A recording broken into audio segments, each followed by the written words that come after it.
Hi friends, வணக்கம். Welcome back to trending சமையல். இன்றைக்கான வீடியோவில் நான் ஷேர் பண்ணியிருக்கிற டிப்ஸ் எல்லாமே உங்களுக்கு ரொம்பவே யூஸ்ஃபுல்லாக இருக்கக்கூடிய டிப்ஸ் அப்படின்னே சொல்லலாம். ஸோ வீடியோ ஸ்கிப் பண்ணாமல் பாருங்கள். நம்ம சேனலை சப்ஸ்கிரைப் பண்ணலன்னா மறக்காமல் சப்ஸ்கிரைப் பண்ணிவிட்டு கூடவே அந்த வீடியோவுக்கு ஒரு லைக் கொடுத்துட்டு வீடியோ பார்க்க ஸ்டார்ட் பண்ணுங்கள் ஃப்ரெண்ட்ஸ். இப்போ வாங்க நம்ம வீடியோக்குள்ளே போகலாம்.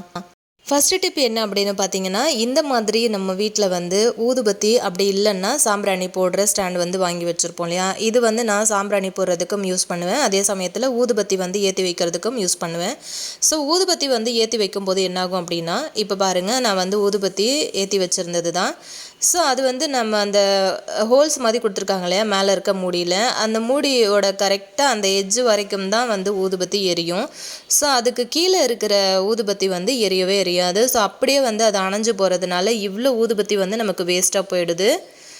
ஸோ அதனால நம்ம இனிமேல் இந்த மாதிரி ஸ்டாண்டில் ஊதுபத்தி ஏற்றி வைக்கணும் அப்படின்னா இந்த மாதிரி மூடி நம்ம யூஸ் பண்ண தேவையில்லை.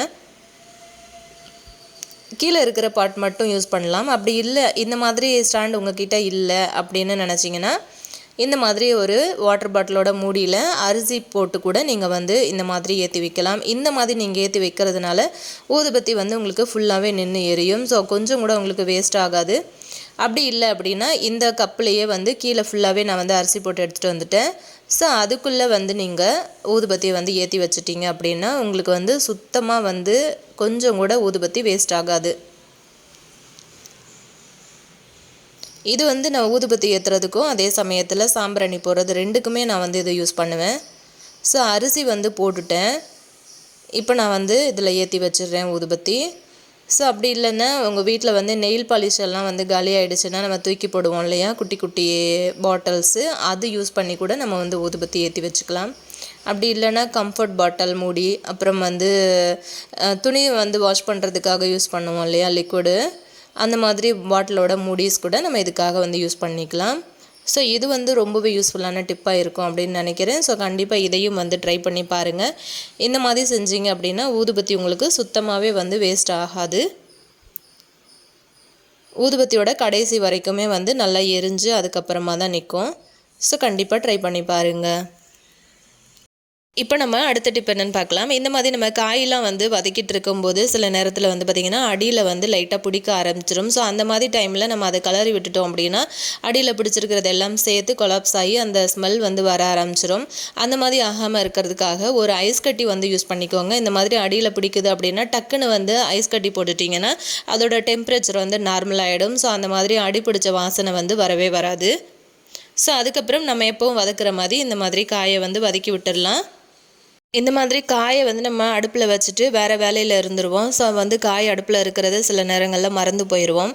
அந்த டைமில் இந்த மாதிரி அடுப்பிடிச்சிருச்சு அப்படின்னா இந்த மாதிரி ஐஸ் கட்டி யூஸ் பண்ணிக்கோங்க. இப்போ நம்ம அடுத்த டிப் என்னென்னு பார்க்கலாங்க. இந்த மாதிரி ஃப்ரெஷ்ஷாக நான் இப்போ தான் வாங்கிட்டு வந்தேன் இந்த புதினா. இது நாட்டு புதினா அப்படின்ட்டு விற்றுட்டு இருந்தாங்க. ஸோ 10 ரூபா தான் இந்த கட்டு. ஸோ இந்த புதினா கீரையை நம்ம ஒரு இலையாக ஒரு தண்டாக எடுத்து நம்ம கிள்ளிட்டு இருந்தோம் அப்படின்னா இது ரொம்ப லேட் ஆகும் நமக்கு கிள்ளி முடிக்கிறதுக்குள்ளே. ஸோ அதுக்காக இந்த மாதிரி குட்டியாக நம்ம வீட்டில் இருக்கிற கேரட் துருவுற தட்டு, அப்படி இல்லைன்னா அந்த ஜல்லி கரண்டி அப்படின்னு சொல்லுவோம்ல, அந்த மாதிரி கரண்டி யூஸ் பண்ணி இந்த மாதிரி பண்ணிக்கலாம். இப்படி பண்ணுறதுனால நம்மளோட கையும் கருப்பாகாது. அதே சமயத்தில் ஈஸியாக நம்ம வேலையும் முடிச்சிடலாம். ஸோ இந்த டிப்பு ஆல்ரெடி நிறைய பேருக்கு தெரிஞ்சிருக்கும். ஸோ தெரியாத யாராவது ஒருத்தங்களுக்காச்சும் இது யூஸ் ஆகும் அப்படிங்கிறதுனால நான் இன்றைக்கி வீடியோவில் இதை ஷேர் பண்ணியிருக்கேன். ஸோ இந்த மாதிரி நீங்கள் செய்யும்போது நமக்கு டைம் ரொம்ப ரொம்ப சேவ் ஆகும். எவ்வளோ புதினாவாக இருந்தாலும் ஒரு சீரியல் பார்க்குற டைமுக்குள்ளே நம்ம இந்த மாதிரி பண்ணி க்ளீன் பண்ணி எடுத்துடலாம். ஸோ கண்டிப்பாக ட்ரை பண்ணி பாருங்கள் இதையும். சமைக்கும்போது கட் பண்ணி தூக்கி போடுற வெங்காயத்தோலை வச்சு நம்ம சூப்பராக செடிக்கு ஒரு ஃபெர்டிலைசர் எப்படி கொடுக்குறது அப்படின்னு பார்க்கலாம். இது பார்த்திங்கன்னா நான் சுடு தண்ணி கடாயில் வச்சுருக்கேன். நிறைய பேர் செடிகளுக்கு இந்த வெங்காயத்தோலை அப்படியே டைரெக்டாக கூட யூஸ் பண்ணுவாங்க. அப்படி இல்லைன்னா முதல் நாள் தண்ணியில் ஊற வச்சு மறுநாள் யூஸ் பண்ணிப்பாங்க. ஸோ உடனே இன்ஸ்டண்ட்டாக எப்படி யூஸ் பண்ணிக்கலான்னு பார்த்தீங்கன்னா, இந்த மாதிரி தண்ணியில் கொதிக்க வச்சுருங்க. ஒரு 10லேருந்து 15 நிமிஷத்துக்கு கொதிக்க வச்சுருங்க. அதோட ஃபுல் சத்துமே தண்ணியில் நல்லா இறங்கி வந்துருச்சு. ஸோ இது நல்லா ஆறட்டும். பாருங்கள் இப்போ நல்லா ஆறிடுச்சு. இப்போ இதுக்கு வந்து நான் கிட்டத்தட்ட ஒரு 1 லிட்டர் அளவுக்கு தண்ணி வந்து மிக்ஸ் பண்ணுறேன். அப்படியே கொடுக்காதீங்க. ஸோ தண்ணி வந்து கொஞ்சம் அதிகமாக சேர்த்து மிக்ஸ் பண்ணினதுக்கு அப்புறமா நம்ம வந்து இதை செடிகளுக்கு கொடுத்துடலாம். ஸோ இந்த மாதிரி நம்ம வீட்டில் ரெடி பண்ணி கொடுக்கறதுனால நம்மளோட செடிகள் வந்து அதிகமாக பூ பூக்கும். அதே சமயத்தில் இந்த பூச்சி தொல்லைலாம் இருக்குது பார்த்தீங்களா, பூச்சி தொல்லை, அதுக்கப்புறம் வந்து பார்த்திங்க அப்படின்னா செடியில் வந்து இப்போ ரோஜா செடியெல்லாம் வச்சுருக்கீங்க அப்படின்னா குட்டி குட்டியாக வந்து மொட்டு வர ஆரம்பிக்கும். அந்த மாதிரி டைம்லலாம் நீங்கள் ரெகுலராகவே இந்த மாதிரி வந்து யூஸ் பண்ணிக்கிட்டீங்க அப்படின்னா செடி வந்து நல்லா தளர்த்து நல்லா உங்களுக்கு வந்து மொட்டு பெருசாக வந்து விடும். பார்த்தீங்கன்னா இப்போ நாங்கள் வந்த புது வீட்டில் இந்த பக்கம் நான் வந்து செடி வச்சுருக்கேன். முன்னாடி இருந்த வீட்டில் வச்ச மாதிரி நிறைய செடி எனக்கு வைக்க முடியல. ஸோ இது வந்து சைடில் வந்து கொஞ்சமாக கேப் இருந்தது. பார்த்தீங்கன்னா உங்களுக்கு தெரியும். நான் ஆல்ரெடி வீடியோவில் காட்டியிருக்கேன். முன்னாடி ஹால் வந்து ஃபுல்லாக கண்ணாடி அப்படின்னு சொல்லியிருக்கேன். ஸோ அதுக்கு வெளியில் வந்து இந்த மாதிரி தான் இருக்கும். இந்த மாதிரி ஒரு 4-5 செடி மட்டும் வச்சு நான் வந்து யூஸ் பண்ணிகிட்ருக்கேன். அப்பப்போ வந்து நீங்கள் சமையலுக்கு யூஸ் பண்ணுற வெங்காயத்தூளெல்லாம் வந்து ஒரு பாக்ஸில் கலெக்ட் பண்ணி வச்சுட்டிங்கன்னா தேவைப்படுற டைமில் இந்த மாதிரி உரம் நீங்கள் வந்து ரெடி பண்ணி கொடுத்துக்கலாம். அதே மாதிரி வாசலில் வந்து ஒரு வெத்தலை கொடி வச்சுருக்கேன். ஆல்ரெடி இந்த வெத்தலை கொடியை நம்ம அந்த வீட்டில் இருக்கும்போது ஒரு வீடியோவில் நான் காமிச்சிருக்கேன். இப்போ நம்ம அடுத்த டிப் என்னென்னு பார்க்கலாங்க. நம்ம ரெகுலராக கிச்சனில் யூஸ் பண்ணக்கூடிய குக்கர் வந்து பார்த்திங்க அப்படின்னா அதோட விசில் வந்து நம்ம ரெகுலராக வந்து க்ளீன் பண்ண மாட்டோம். மாதத்துக்கு ஒரு தடவை தான் க்ளீன் பண்ணுவோம். நான் வந்து பார்த்திங்க அப்படின்னா லாஸ்ட்டாக எப்போ க்ளீன் பண்ணேன் அப்படிங்கிறது எனக்கு சுத்தமாக ஞாபகத்திலேயே இல்லை. ஸோ கண்டிப்பாக இது வந்து க்ளீன் பண்ணும்போது ஒரு வீடியோ வந்து ஷேர் பண்ணணும் அப்படின்னு நினச்சேன். ஸோ அதனால தான் இன்றைக்கி ஷேர் பண்ணியிருக்கேன். இதெல்லாம் வந்து ரொம்ப நாள் ஆச்சு. நான் ஒரு 2 குக்கரோட விசில் மட்டும் நான் வந்து தனியாக எடுத்து வச்சுருக்கேன் பாருங்கள். அது முன்னாடி கலட்டி வச்சது. அது ரொம்ப நாளாச்சு நான் யூஸ் பண்ணி.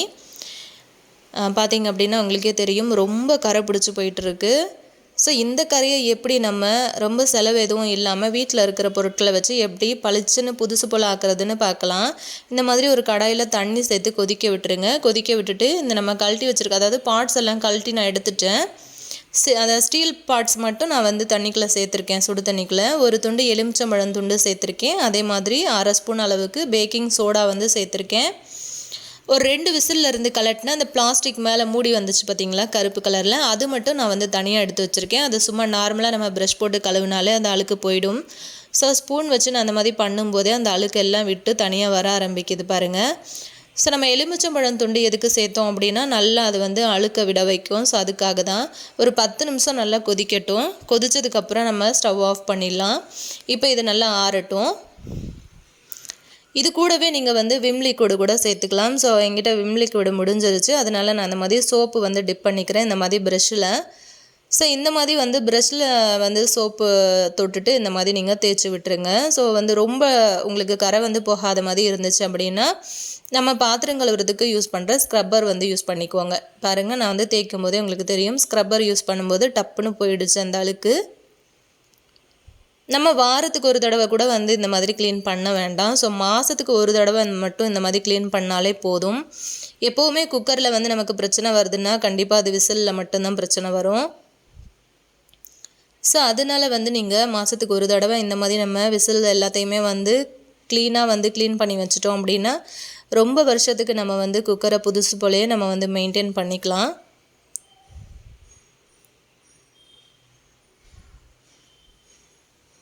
பாருங்கள் எல்லாமே நான் வந்து வாஷ் பண்ணி எடுத்துட்டேன். இப்போ கரெக்டாக அதோட பார்ட்ஸு நட்டு எல்லாம் தனியாக நான் கழட்டி வச்சுருந்தேன்ல, ஸோ அது எல்லாத்தையுமே வந்து நம்ம மாட்டி விட்டுடலாம். கரெக்டாக பார்த்து நான் வந்து செட் பண்ணி எடுத்துட்டேன். பாருங்கள் இப்போ குக்கரோட விசில் வந்து எவ்வளோ புதுசு போல் பளிச்சுன்னு ஆயிடுச்சு அப்படின்ட்டு. ஸோ எதுவுமே செலவில்லை. நம்ம வந்து கிச்சனில் யூஸ் பண்ணக்கூடிய ஒரு சில பொருட்கள் தான் நம்ம வந்து யூஸ் பண்ணோம். ஸோ பாருங்கள் அவ்வளோதான், நான் எல்லாமே வந்து மாட்டிட்டேன். ஸோ கண்டிப்பாக நீங்களும் வந்து இந்த டிப்பு ஃபாலோ பண்ணி பாருங்கள். ரொம்ப ஈஸியாக வந்து நம்ம க்ளீன் பண்ணிடலாம். இந்த வீடியோ உங்களுக்கு பிடிச்சிருந்ததுன்னா மறக்காமல் வீடியோக்கு ஒரு லைக் கொடுங்க. உங்கள் ஃப்ரெண்ட்ஸ் அண்ட் ஃபேமிலி மெம்பர்ஸ்க்கும் ஷேர் பண்ணி கொடுங்க.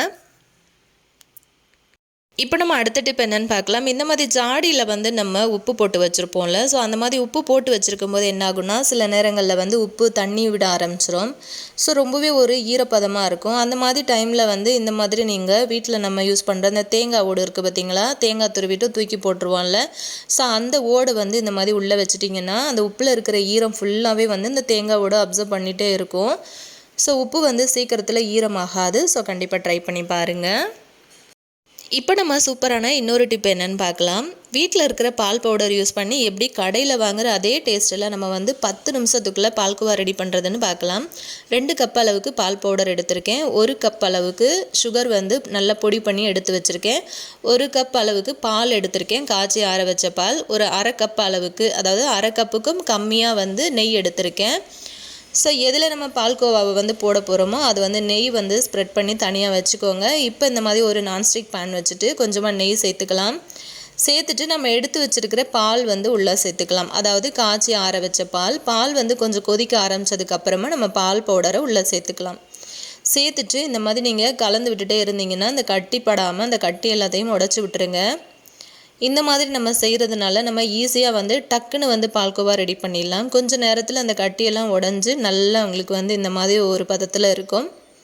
அடுப்பு வந்து ஸ்டார்ட் பண்ணி முடிக்கிற வரைக்குமே நீங்கள் வந்து சிம்மில் தான் வச்சுக்கணும். பார்த்தீங்கன்னா நல்லா இப்போ வந்து ட்ரை ஆக ஆரம்பிச்சிருக்கு. இந்த டைமில் நம்ம பொடிச்சு வச்சுருக்கிற சர்க்கரையை வந்து சேர்த்துக்கலாம். இந்த மாதிரி சுகர் இந்த டைமில் நம்ம சேர்க்குறதுனால கொஞ்சம் தண்ணி ஆக ஆரம்பிக்கும். ஸோ இந்த தண்ணியெல்லாம் நல்லா ட்ரை ஆகி நல்லா உருண்டு வரும் அந்த பால்கோவா.